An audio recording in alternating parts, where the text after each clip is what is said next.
अब आते हैं 19(1)(c) पर, फ्रीडम टू फॉर्म एसोसिएशंस। इसके रिस्ट्रिक्शंस कहाँ दिए हुए? 19 क्लॉज 4 में दिए।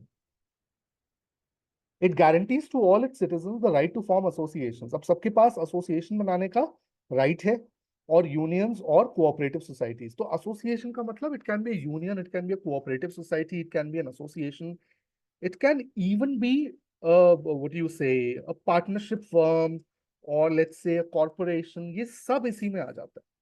ये सारे के सारे राइट्स जो है वो हमारे फ्रीडम टू फॉर्म एसोसिएशन में ही आ जाते हैं, ठीक है। So under clause 4 the state में इम्पोज रीजनेबल रिस्ट्रिक्शन। ये हम सबको पता है कि क्लॉज 4 में इसकी रीजनेबल रिस्ट्रिक्शंस दी हुई हैं। अब रीजनेबल रिस्ट्रिक्शन जो लगाई जाती है किसके बेसिस पे लगाई जाती है? On these 3 things. कि अगर आप एसोसिएशन फॉर्म कर रहे हो तो आपकी जो एसोसिएशन है वो पब्लिक ऑर्डर को खराब ना करे, कुछ भी अगेंस्ट मॉरलिटी नहीं होना चाहिए, it should all B moral. The second is the sovereignty and integrity of India. कहीं पर भी सॉवरेनिटी या इंटेग्रिटी ऑफ इंडिया हिंडर नहीं होनी चाहिए, ठीक। आगे चलते हैं। The right of association presupposes organization. It is an organization of permanent relationship between its members in matters of common concern. भाई ऑब्वियसली अगर एक एसोसिएशन बन रही है तो it would presuppose an organisation. Association ऐसे थोड़ा होगा कि it would be something which would be not organised, एक ऑर्गेनाइजेशन के फॉर्म में तो चलेगी वो। This is something understood. Presuppose का मतलब कि एक अंडरस्टूड फैक्ट है that it would be an organisation. So it is an organisation of permanent relationship. तो ये ऑर्गेनाइजेशन एक परमानेंट रिलेशनशिप है किसके बीच में? उसके मेंबर्स के बीच में, इन मैटर्स ऑफ कॉमन कंसर्न। तो कॉमन कंसर्न का मतलब जैसे एक ऑर्गेनाइजेशन बनती है, एक आरडब्ल्यूए बनती है, ठीक है, रेजिडेंट वेलफेयर एसोसिएशन बनती है फॉर अ बिल्डिंग। तो उनका कॉमन कंसर्न क्या है? कि यहाँ पे बिल्डिंग में को ठीक ठाक रहे, लोगों को दिक्कत ना हो, ठीक है। तो उनके बीच में ये कॉमन कंसर्न के जो मैटर्स हैं डिस्कशन में रहेंगे, और इनका रिलेशनशिप जो रहेगा क्या रहेगा? परमानेंट रिलेशनशिप रहेगा, and it would be an organised thing, it would be an organisation. That is what is understood, that is what is presupposed.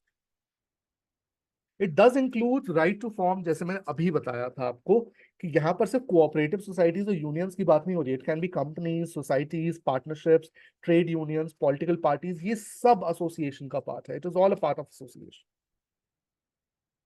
The right guaranteed is not merely the right to form association but also to continue with the association as such. तो ये जो right guarantee किया गया ये खाली right to form association नहीं है, लेकिन आप उस एसोसिएशन के साथ कंटिन्यू भी कर पाओ, ये राइट भी है आपको। और ये भी समझने वाली बात है, अभी मैं इसके ऊपर एक केस बताऊंगा आपको कि अगर लेट्स से आप एक एसोसिएशन फॉर्म करते हो लेकिन आपको उस एसोसिएशन के साथ कंटिन्यू नहीं करने दिया जाता, या कुछ ऐसा लॉ आ जाता है, भाई वही है ना कि जैसे हम वो पढ़ते हैं कलरेबल लेजिस्लेशन। तो कलरेबल लेजिस्लेशन क्या है? कि जो चीज आप डायरेक्टली नहीं कर पा रहे आप उसको इनडायरेक्टली करवा रहे हो लोगों से। समझ लीजिए आपने लोगों को फ्रीडम दे दिया कि हाँ आप एसोसिएशन बनाइए, लेकिन आपने कहा ये एसोसिएशन की मीटिंग नहीं हो सकती कहीं पर, या आप लोग एक दूसरे से बात नहीं कर सकते, एसोसिएशन बना सकते हैं but you can not hold a meeting. तो ये क्या हुआ? This is an indirect attack on this fundamental right, ठीक है। So the right guaranteed is not merely the right to form association. ये खाली एसोसिएशन बनाने का राइट नहीं है, लेकिन आप उस एसोसिएशन के साथ कंटिन्यू भी कर पाए, ये इसका भी राइट है, ठीक है। The freedom to form association implies also the freedom to form or not to form। अब अगर आप कह रहे हैं कि आपके पास फ्रीडम है एसोसिएशन बनाने का, तो भाई आपके पास ना बनाने का भी फ्रीडम है। ऐसा नहीं है कि आपको कोई कंपलसरीली कह सकता है कि आपको एसोसिएशन बनानी है, या आप अगर इस पर्टिकुलर पोस्ट में हो तो आपको एसोसिएशन का पार्ट बनना ही है। नहीं, आप ज्वाइन करें ना करें, बनाए ना बनाए, it's totally up to you. The freedom is like all inclusive, ये सारी चीजें उसमें इंक्लूड हो जाती हैं फ्रीडम के अंदर।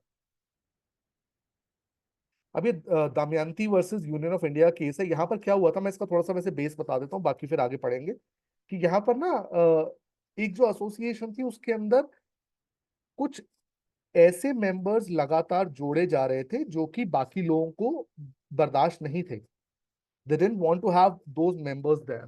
तो उनकी परमिशन के बिना, जो बाकी एसोसिएशन के मेंबर्स थे उनकी परमिशन के बिना, they were people who are being added.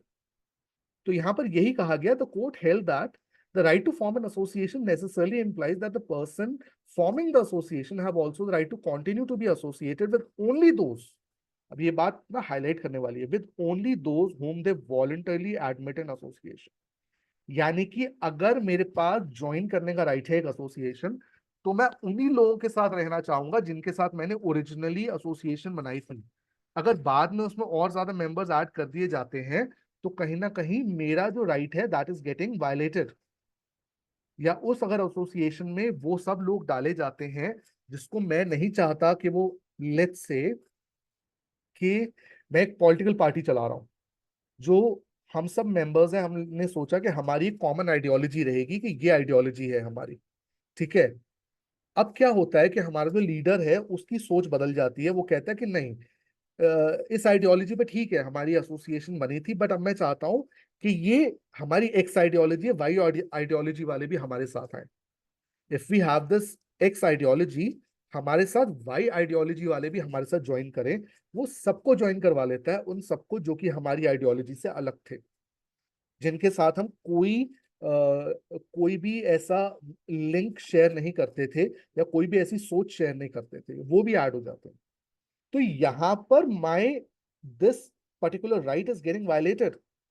मेरा अगर हक था उस एसोसिएशन का पार्ट बनने का, तो मेरा हक ये भी था कि जैसे वो एसोसिएशन बनी है वैसे ही वो कंटिन्यू करे और मैं उसका पार्ट रहूं। बट अगर आप एक ऐसी सिचुएशन क्रिएट कर रहे हो that I don't feel comfortable any more, उसमें कुछ ऐसे लोग आ जाते हैं कि मैं कंफर्टेबल फील नहीं कर रहा क्योंकि हमारी आइडियोलॉजी से अलग लोग हैं वो लोग, तो वहां पर the entire thing gets hindered और मेरा राइट जो वायलेट हो जाता है। Are we clear with this? Yes, no?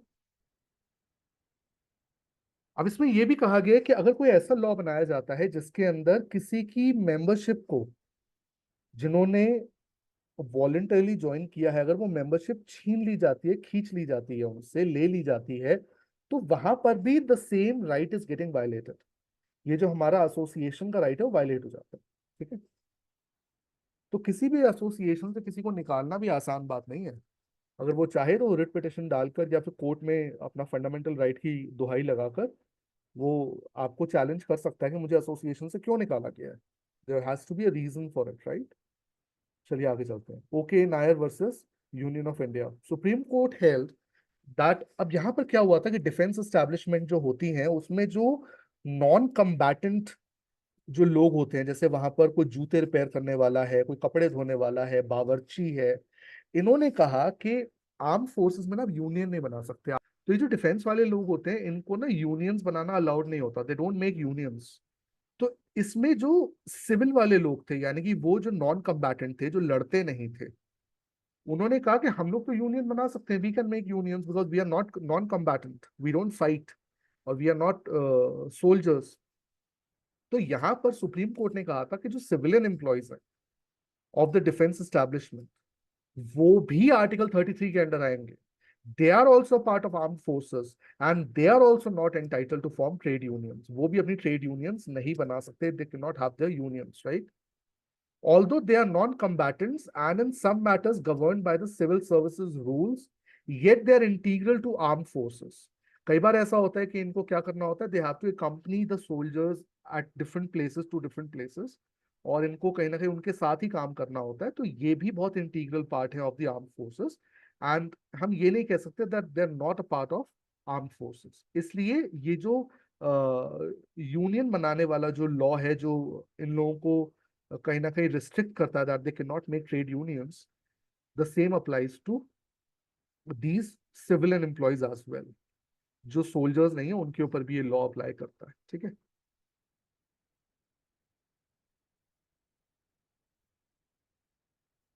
अब Haji Mohammad versus district board Malda, इसमें क्या हुआ, restriction requiring a teacher to take prior permission to engage in political activities represents to be a reasonable restriction. यहाँ पर क्या हुआ कि इन्होंने पॉलिटिकल पार्टी ज्वाइन करने की कोशिश करी और वहां पर स्कूल ने इनको क्या कहा, ये टीचर थी स्कूल में, उन्होंने कहा कि आपको प्रायर परमिशन लेनी पड़ेगी before you join a political party.